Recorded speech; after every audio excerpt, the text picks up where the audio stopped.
Just a century ago, France was one of the world's most important powers. Flushed with victory in World War I, with numerous colonial possessions, it seemed unbreakable. However, it suffered a humiliating defeat in 1940, which led to its degradation on the international stage. But despite its shrinking potential in the following years, France paradoxically still remained among the most important countries of the globe.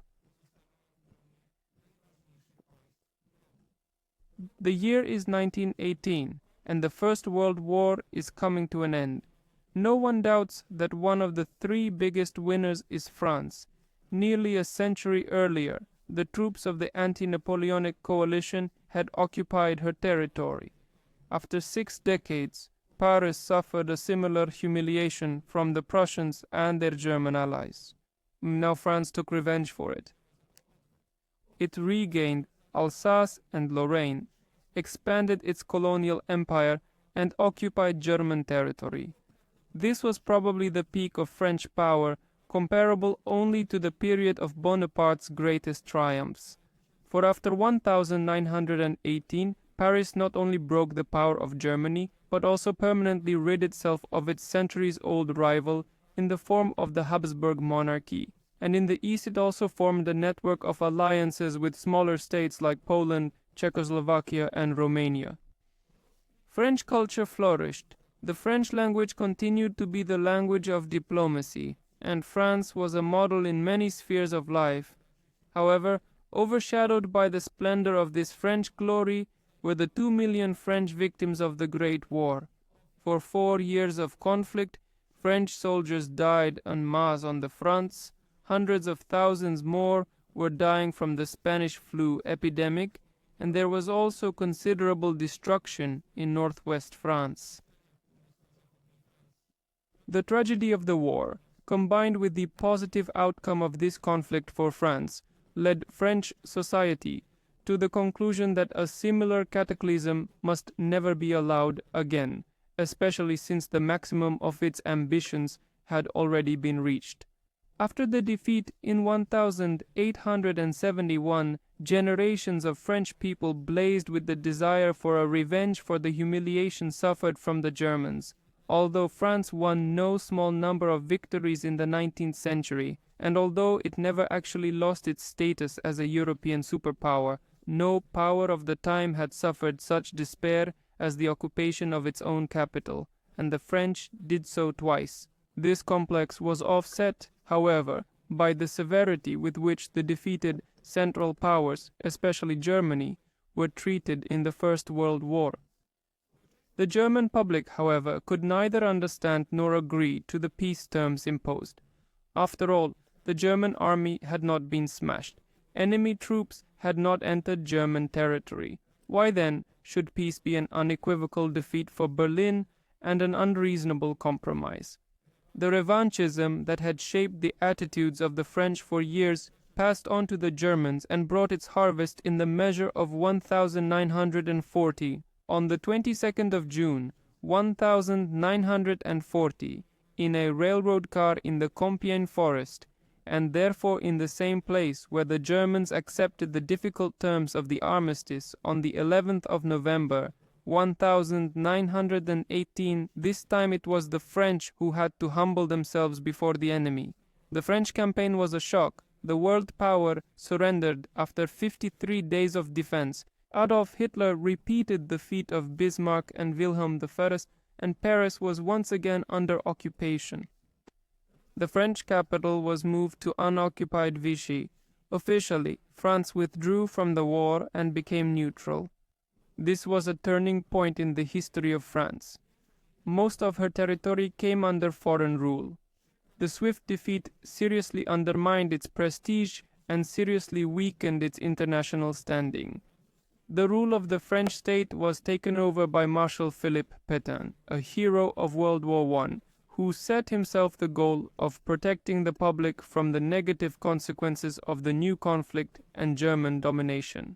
It was not decided to continue the fight against Germany in the colonies, where quite serious forces were maintained, but the Allies feared that these could be used against them. The main problem was the quite sizable French Navy. As early as July 1940, it had already become the target of attacks by the British Royal Navy. However, in 1941, French colonial troops began to gradually move to the side of the Free French, the French forces fighting on the side of the Allies. The Free French were led by General Charles de Gaulle, until recently one of many more widely unknown commanders. A veteran of World War I, he fought at Verdun, where he was taken prisoner by the Germans. After the Great War, he was a member of the French military mission in Poland. In the summer of 1920, he was in the Polish army and fought against the Bolshevik invasion, for which he was awarded the Virtuti Militari.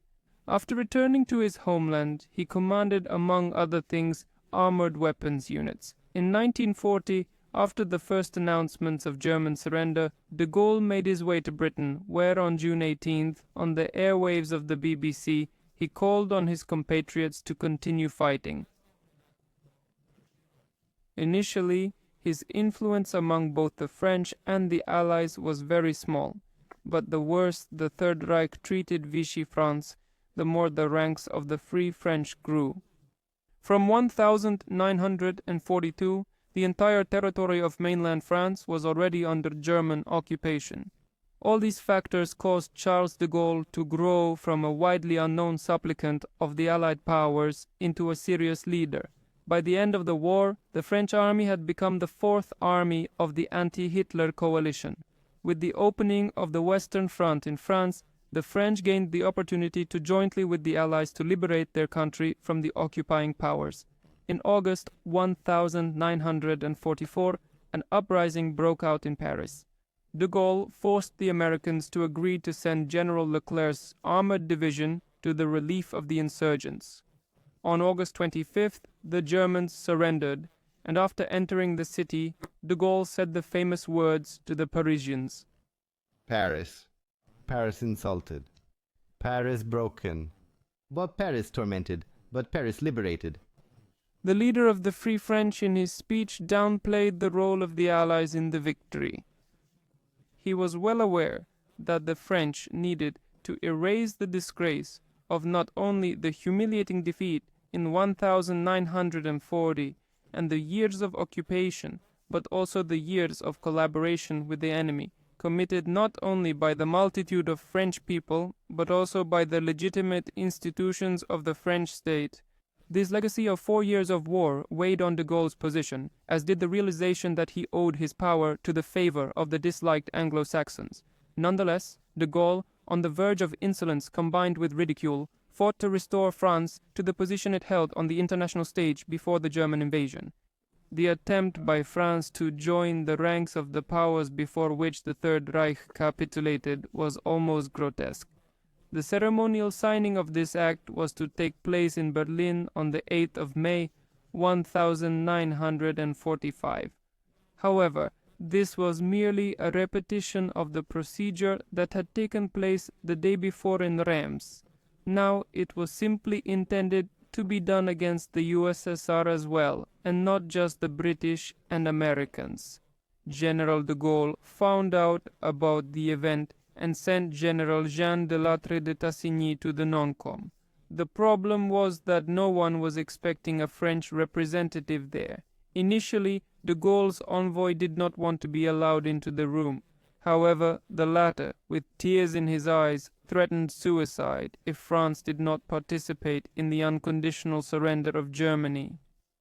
The Big Three succumbed after this tragicomic scene.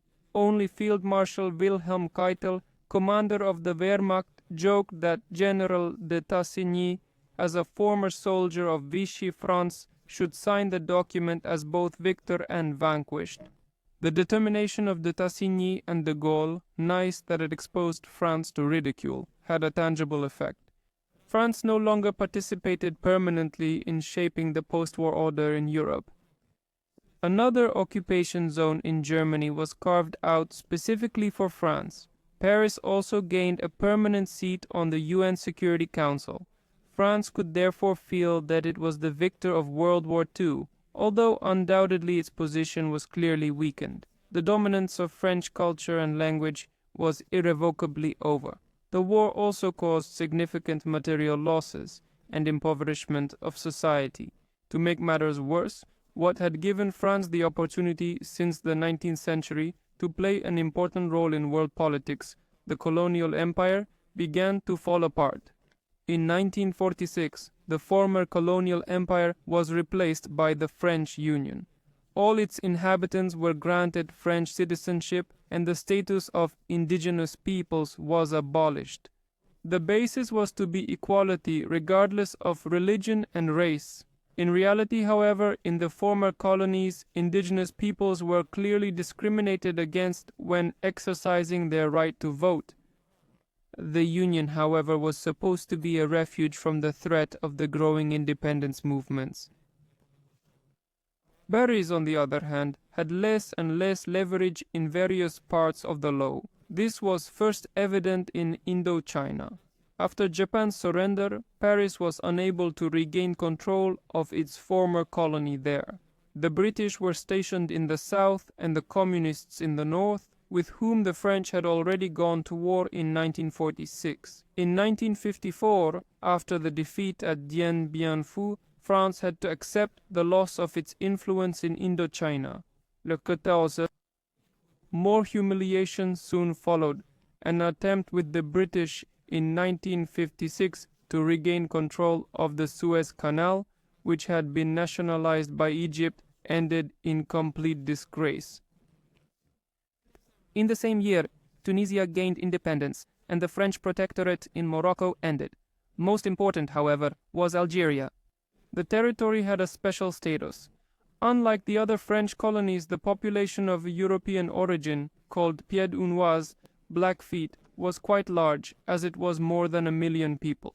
By comparison, in the whole of Indochina, in 1945, there were only 35,000 Frenchmen, although it is worth mentioning that in Algeria, the French were in the minority anyway, and accounted for only 10% of the population. Algeria, however, was a territory under direct French administration. Legally, therefore, it was an integral part of mainland France. Losing Algeria was therefore difficult to imagine. On November 1st, 1954, the National Liberation Front launched an uprising in Algeria. The French were unable to control the situation despite the fact that more than 500,000 troops had been drafted into Algeria. Faced with the ineptitude of the authorities in Paris, the French, Algerians, and the military fighting there intended to take matters into their own hands. In May of 1958, the commander-in-chief of the French army in Algeria, General Raoul Solon, called for the formation of a government of national salvation led by General de Gaulle, who had been in political retirement since 1946. The affair began to resemble a military coup. Paratroopers from Algiers carried out a landing in Corsica, and the next step was to be Paris. This turned out to be unnecessary. President René Coty agreed to designate de Gaulle as prime minister. The general was also given special powers by the National Assembly to issue decrees with the force of law. The National Assembly suspended its activities for 6 months, and de Gaulle was to present a new constitution to the nation during this time. This, incidentally, was his condition for returning to power. He considered the basic law of the Fourth Republic harmful. In 1959, General de Gaulle had already become president of the Fifth Republic. Contrary to the expectations of many, however, the general did not support the Algerian military and did not proceed to decisively suppress the Arab uprising, but outlined a path to grant Algerian independence. This sparked an uprising in 1961, but local French in Algiers and numerous attempts on de Gaulle's life. However, in 1962 year after the referendum, Algeria became an independent state. As late as 1959, de Gaulle, explaining the motives behind his decisions on the Algerian issue, said, "Daddy's Algeria is dead." According to the former leader of the Free French, the colonial empire was more of a burden to France than a source of power. Maintaining so many possessions had become a crutch for the post-war French economy. Moreover, the withdrawal from North Africa, contrary to appearances, was not a humiliating defeat. De Gaulle made a shrewd maneuver that Paris was still using in subsequent attempts to stamp out the independence of the former colonies. For, about a team away from Indochina, France retained a dominant economic position and strong political and cultural influence in its former African possessions, especially Algeria. De Gaulle, despite France's shrinking potential as during World War II, tried to conduct Paris's policy as if it were still a global player. He refreshed Napoleon's old idea of making France a hegemon on the continent. De Gaulle, however, adapted it to the new reality. In the general's plans, a united Europe was to counterbalance Anglo-Saxon influence, but it was to be a Europe of homelands, not a federation. For France, of course, he envisioned a leading role among the sovereign states. France also created its own nuclear arsenal and space program. The general also streamlined the political system. The Constitution of the Fifth Republic, which he wrote, strengthened the power of the president. In Europe, people even began to say, Britain is a republic that pretends to be a monarchy, and France is a monarchy that pretends to be a republic. De Gaulle himself, by the way, said that the Fifth Republic was a republican monarchy. And during one conversation with his minister, he said, Yes, we are in a monarchy, but it is an elected monarchy. It is quite different in nature from the hereditary monarchy of the Ancien Regime. It established a new legitimacy that is a connection to the legitimacy interrupted by the revolution. But this legitimacy is based on the people. In de Gaulle's favor was undoubtedly the economic growth that France was recording under his government. The general was convinced that, despite its much smaller potential than just a few decades earlier, an active policy pursued in grand style would give Paris a place among the great ones. At times, however, this activity balanced on the verge of ridicule and diplomatic scandal. On the 4th of July, 1967, during a visit to Montreal, Canada, he said to the French-speaking community, there cheering in his honor, Long live Montreal, long live Quebec, long live the free Quebec. Long live French Canada and long live France. These words, of course, led to a significant deterioration in French-Canadian relations. 10 months later, on May 15th, 1968, the French Le Monde stated that France under de Gaulle was boring. Gaullist stability, however, began to end just a week later. Leftist student riots broke out in Paris. In 1969, the presidential project to reform the Senate and regionalize the country was rejected in a referendum. De Gaulle, in the face of this, decided to resign. His achievements, however, were gigantic. Twice he stopped the process of France's international degradation.